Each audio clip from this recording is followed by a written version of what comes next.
รัวเพิ่นก็มีทั้งเบัดจักคนนี่เนาะ1 2 3 4 5ผู้น้อยนั่นอีกบ่ป๊าดโถอยู่นำกัน6คนนะพี่น้อยอยู่เถียงนี่บ่ฮะโถอยู่เถียงนี่น้อยนอนแออัดกันเนาะพี่น้องเอ้ย5 6คนเออเวลาฝนมานี่บ่เปียกเบิดบ่นี่เนาะโอ้พี่น้องเอ้ยฝนฟ้ามากกับบ่เรือเด้ออันนี้ไปส้นอยู่ไสซะ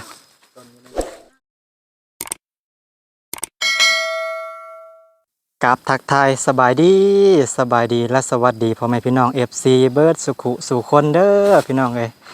ยินดีต้อนรับทุกคนเข้าสู่ช่องของบาจิตบ้านโคกอีกแล้วเนาะสบายดีบรรยากาศตอนเที่ยงแดดร้อนๆเนาะพี่น้องเอ้ยมื้อนี้บาจิตก็ได้เข้ามาอยู่พี่แหละเนาะมาบ้านส่งมากะไกลพอสมควรเนาะพี่น้องเอ้ยป้าเถอะ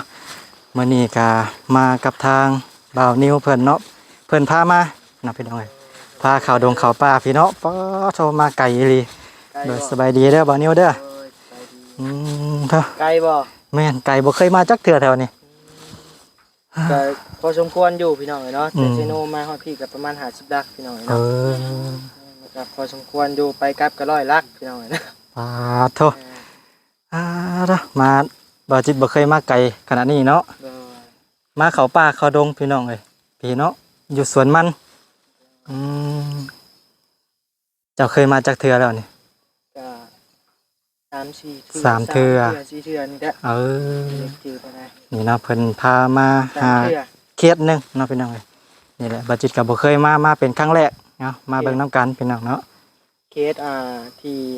เขตบอลี่เนาะพี่น้องเนาะเขตของบาลีโดยที่ว่าบอลี่เพิ่นมาชื่อที่ชื่อทางให้พี่น้องเนาะหรือว่าง่ายๆก็สาวเทพี่น้องเอ้ยเนาะสาวเทและเจ้าเดี๋ยวสิเข้าไปทักทายไปถามไทยเพิ่นก่อนเนาะพี่น้องเอ้ยบ่าวนิวฝากช่องทางติดต่อเนี่ยสามารถติดตามได้ทางใดหั่นนะบ่าวนิวชาแนลเด้อพี่น้องบ่าวนิวชาแนลช่อง YouTube เพิ่นเนาะยินดีต้อนรับทุกคนเด้อเนาะก็ฝากเข้าไปติดตามเพิ่นแน่เนาะพี่น้องเอ้ยสร้างมาได้จักเดือนแล้วประมาณเดือนปลายสร้างช่อง YouTube ช่องใหม่เพิ่นก็เนาะผ่านแล้วบ่ผ่านกฎแล้วบ่ผ่านกฎแล้วแต่ยังเอาเงินออกบ่ได้ครับพี่น้องเนาะยังมาบ่ครบยังปรุงมาบ่ครบไวเลยเนาะสร้างได้เดือนเดียวสามารถผ่านกฎ YouTube ได้เนาะถ้าว่าเรื่องผ่านก็ผ่านแต่3 มื้อแรกพาโตคักอีหลีเนาะว่าเรื่องผู้ติดตามก็3 มื้อแรกเนาะพี่น้องเนาะเอาเนาะสู้ๆต่อไปนี่แหละบ่จิตก็มานำเพิ่นมื้อนี้เพิ่นพามาพี่แหละเนาะเข้าไปหาทางเพิ่นก็ได้บ่จิตก็ยังบ่ฮู้เรื่องหยังเลยเนาะพี่น้องเอ้ยสวัสดีมือกล้องมานิ้วนี่เนาะมาอยู่สวนป่าสวนมันพี่น้องเอ้ยกระต๊อบน้อยๆเนาะเข้ามาครั้งแรกเนาะกับบรรยากาศแดดๆตอนบ่ายๆเที่ยงพี่น้องเอ้ยโอ้เถอะเรือนซานเพิ่นบ่นี่เนาะเนาะสบายดีเด้อสบายดีเบิดสุขุสุคนเนาะโอ้หวายงามเนาะนางนี่เป็นตะแพงแท้พวกนี้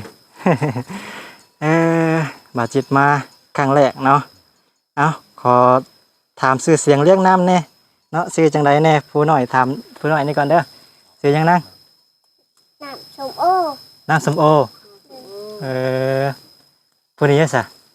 น้ำซ้อน ท่าซอนเจ้าได้ซะน้ำใส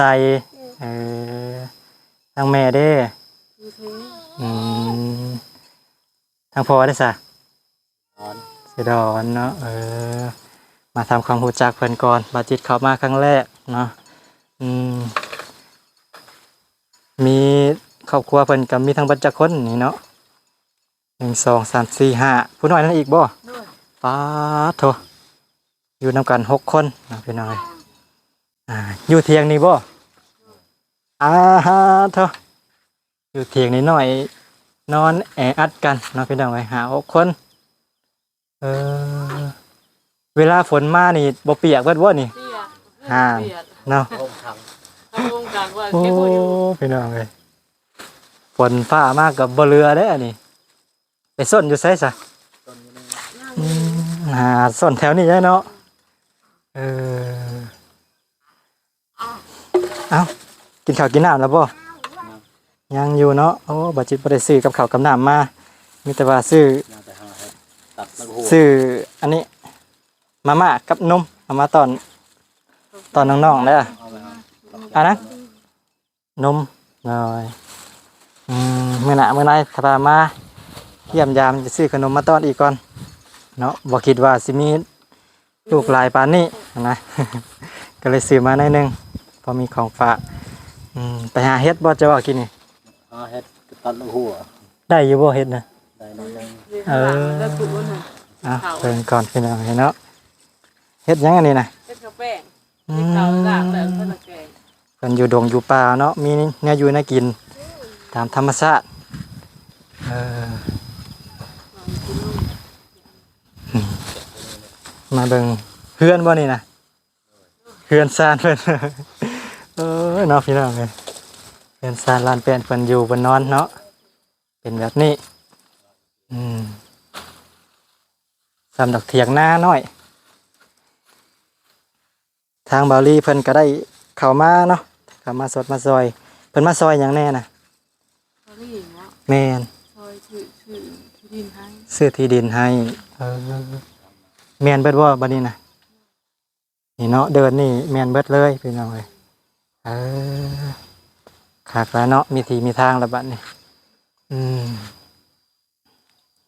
มีแต่เครื่องซานลานแป้นนี่แหละบัดนี้เนาะฝนฟ้ามาก็เอาบ่อยู่แล้วแนวนี้มืดฟ้ามืดฝนมาแล้วเนาะเว่าถึง บอกหาฝนกับมืดฟ้ามืดฝนมาแล้วพี่น้องเว้ยนี่มีผู้หน่อยนี่น้ำเนาะจักเดือนแล้วผู้หน่อยนี่ เรื่องมันก็8มื้อ ก็ได้เนาะจำหม่ำเลยพี่น้อง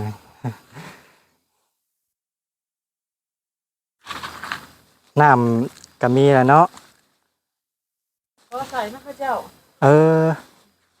ของข้าเจ้าว่าสันนี่น้ำบาดาลอ๋อผมเพิ่นต่อมาแต่พูนพี่น้องเลยมาจิตเกลือเพิ่นมีน้ำบาดาลใส่เนาะนี่เพิ่นเต็งไว้ใส่ถังใหญ่เลยเข้ามาทำความรู้จักเนาะกับครอบครัวนี่พี่น้องเลยโทรเบิ่งเขื่อนซานลานแป้นเพิ่นฝนฟ้ามากะหาลี่หาส้นตกกลางคืนกับบริรับบรินอนแล้วแนวนี่เนาะเอาลูกเอาเต้าหาลี่ฝนไปจะได้นั่งแซ่บอยู่บ่แซ่บ เจาะกินเลยเนาะ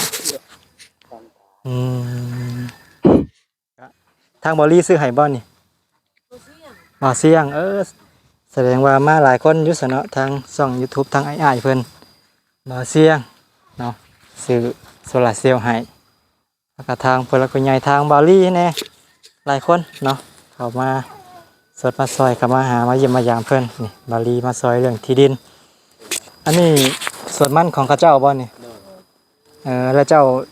มาเฝ้าให้บ่หรือว่าจังใด อยู่พออยู่ ขอเพิ่นอยู่ว่าซั่นซะเนาะ เดือนปีต้นอยู่นั้น จักปีเจ้ามาอยู่บัดนี้ เดือนเฮ้ย5 เดือน 5 เดือนทางเพิ่นก็ยังบ่ทันได้กินข้าวกินน้ำซ้ำเนาะมาตัดหัว มาแต่ตัดลักหัวโดยมาจิตก็ซื้อมาม่ามาต้อนมีลูก 3-4 คนเนาะพี่น้องกำลังใหญ่อันนี้แม่นเดือนของเจ้าเบิดเนาะอันนี้เนาะ โดย แล้วบ่มีในพักในหญ้าปลูกบ่ น้ำกันซื้อ บ่มี เสียหยังแหละว่า ว่าอยากปลูกเครื่องนี่ เพิ่นหักกระเสียหญ้าแล้วเมื่อวานนี้เพราะถ้าว่าบ่มีแล้วเฮามีเดินแบบซี่แล้วบัดจิตถ้าว่ามาบัดหน้าสิได้ซื้อในพักในหญ้ามาให้ปลูกหั่นนะ เนาะนี่ปลูกพอได้อยู่ได้กินเนาะถ้าว่าบ้านบ้านนาก่อนเนาะนี่เดินเพิ่นก็ถือว่า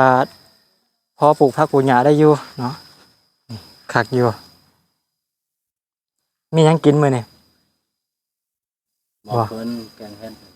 เป็นเฮ็ด แกงเฮ็ดมีเพิ่นหาเฮ็ดมาเนาะปลาแหลกแป้งนัวมีอยู่บ่ มีอยู่ ยังบ่หลายเนาะนี่พี่น้องเอ้ยปลาแหลกแป้งนัวเพิ่นบรรณาก่อนเนาะปัดมาสิซื้อมาฝากมาต้อนแนวใส่เนี่ยอยู่น่ากินพี่น้องเอ้ยยังขาดเคินหลายอย่างเนาะ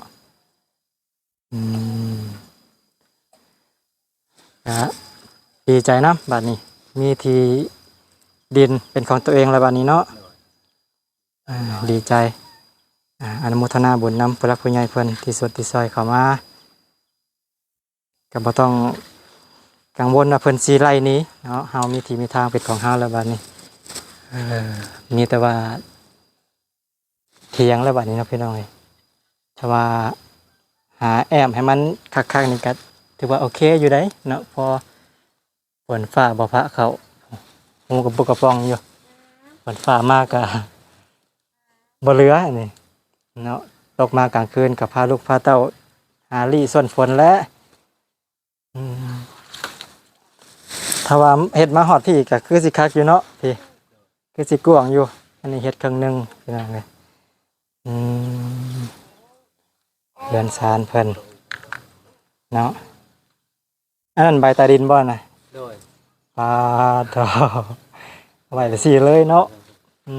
ระวังเด้อเนาะฝนฟ้ามาระวังเปียกเอกสารสำคัญพี่น้องเอ้ย เอกสาร แม่นเอกสารใบตาดินเพิ่นก็ระวังเอาเนาะมีไฟใส่เลยเนาะบัดนี้เนาะ โดย ถ้ากระต่อ หากกระต่อเข้าได้บ่ เพราะว่าวันนี้มันเจาะหนังหาย อ๋อเป็นต่อไฟเข้ามาเอาสิเจาะน้ำสิมีข่าวดีเข้ามาแล้วบ่ซั่นนี่นะข่าวดีทางบาลีเนาะสิมาเจาะน้ำบาดาลให้ว่าซั่นมื้อใดแหละเพิ่นบอกอยู่บ่ยังบ่ฮู้เนาะแต่ว่าเพิ่นแจ้งไว้ล่วงหน้าแล้วว่าสิมาเจาะให้เจาะน้ำบาดาลให้ครับอันนี้ก็ยังบ่ทันได้มีอยู่เนาะอาศัยเขาเจ้าโอ้ต่อมาแต่พุ่นเนาะพี่น้องต่อยาวมาแต่พุ่นเลยเนาะโอ้ทางเฮือนพุ่นเนาะเพิ่นต่อมาเพิ่นก็บ่ได้คิดเงินนะว่า ถ้าให้บ่ พอน้ำให้แล้ว บ่เอาเงินน้ำบ่ให้เพิ่นก็บ่เอา โดยเพิ่นก็ดีแล้วเนาะ ซื้อเครื่องนัวกิน โดย จ้าก็พวกมา ดีเนาะเพิ่นว่าได้เพิ่นให้ใส่ซื้อมาพี่น้องนี่พี่น้องพากันนอนอยู่นี่เบียดกันนอนนี่บ่นี่ อยู่คันนี่นะ3คนอยู่คันลุงอยู่3คน โอ้โห ยันหัวยันหาง พี่น้องยันหัวยันหางกันนอนว่าซั่นเนาะอยู่พุ่น3อยู่พี่3 เด้อ มันก็อบอุ่นแล้วแนวนี้เนาะยามหนาวเบียดกันนอนมันก็บ่หนาวแล้วอบอุ่น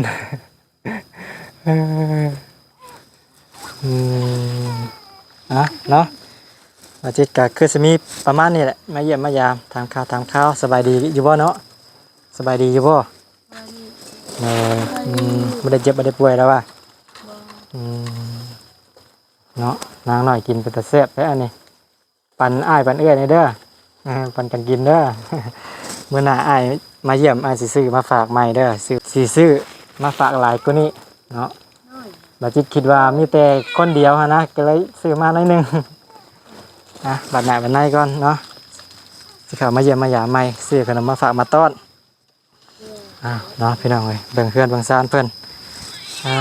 เด้อเนาะเป็นแบบนี้เนาะอันนี้ก็เป็นเคสของทางบาลีบ่เสียงเพิ่นเนาะเพิ่นได้เข้ามาสดมาซอย เข้ามานี่ก็ไกลพอสมควรเนาะพี่น้องเอ้ยเข้าป่าเข้าดงปาโท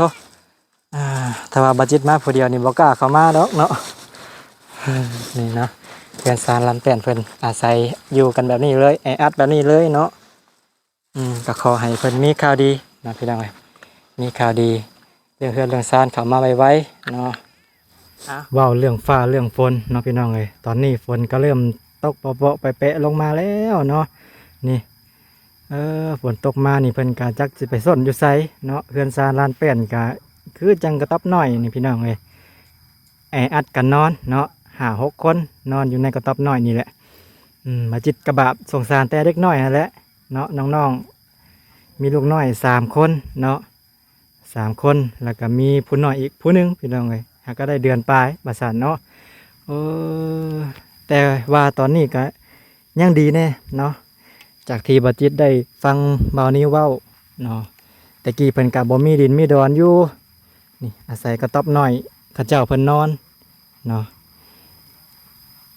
อาศัยกระต๊อบน้อยเขาเจ้าเพิ่นนอนแล้วก็อาศัยที่อาศัยทางเพิ่นอยู่ว่าซ่านตอนนี้ก็มีทางผู้หลักผู้ใหญ่เพิ่นได้สดซอยเข้ามาก็คือ1เนาะมีเรื่องที่ดินแล้วจะมีข่าวดีเข้ามาอีกจากที่บัจิตได้ฟังทางบานิวเว้าเนาะก็คือจะมีน้ำบาดาลจากทางเบาลีเนาะตอนนี้ก็มีงบแล้วมีแต่ว่าหามื้อหาวันเข้ามาเจาะให้เพิ่นเนาะพี่น้องเอ้ยโธ่ฝนตกมาแล้วบะนี้เนาะพากันหาส้นอยู่ใส่เด้เนาะพี่น้องเอ้ยนี่เนาะทางหญ้าเดินเพิ่นก็เสียแล้วเรียบร้อยเนาะบัดจิตถ้าว่าเข้ามาอีกบัดหน้าเนาะถ้าว่ามีโอกาสก็จะซื้อในพักพืชพักเข้ามาฝากมาต้อนเพิ่นพอได้ปลูกกินเนาะพี่น้องเอ้ยเนาะเอาโอเคพี่น้องเอ้ยสำหรับคลิปนี้เนาะบัดจิตก็คือจะมีประมาณนี้เนาะมาเยี่ยมเอ่ยแทมีลูกดกพี่น้องเอ้ยลูก3-4 คนเนาะมาเป็นครั้งแรกบัดจิตก็ได้เนาะพี่น้องเอ้ยฝากติดตามเป็นกำลังใจให้ซึ่งกันและกันเนาะโอเคสำหรับคลิปนี้เนาะบัดจิตขอตัวจบคลิปไว้เพียงสำนี้ก่อนเด้อพี่น้องเอ้ยจังใดก็ฝากเป็นกำลังใจให้บัดจิตแน่เนาะฝากกดไลค์กดแชร์กดติดตามและที่สำคัญก็ฝากเบิ่งโฆษณาให้บัดจิตแน่เด้อพี่น้องเอ้ยเพื่อจะได้มีกำลังใจในการถ่ายทำคลิปต่อๆไปเนาะโอเคสำหรับคลิปนี้บัดจิตขอคำว่าสำบายดีขอตัวลาไปก่อนเด้อพี่น้องเอ้ยเนาะ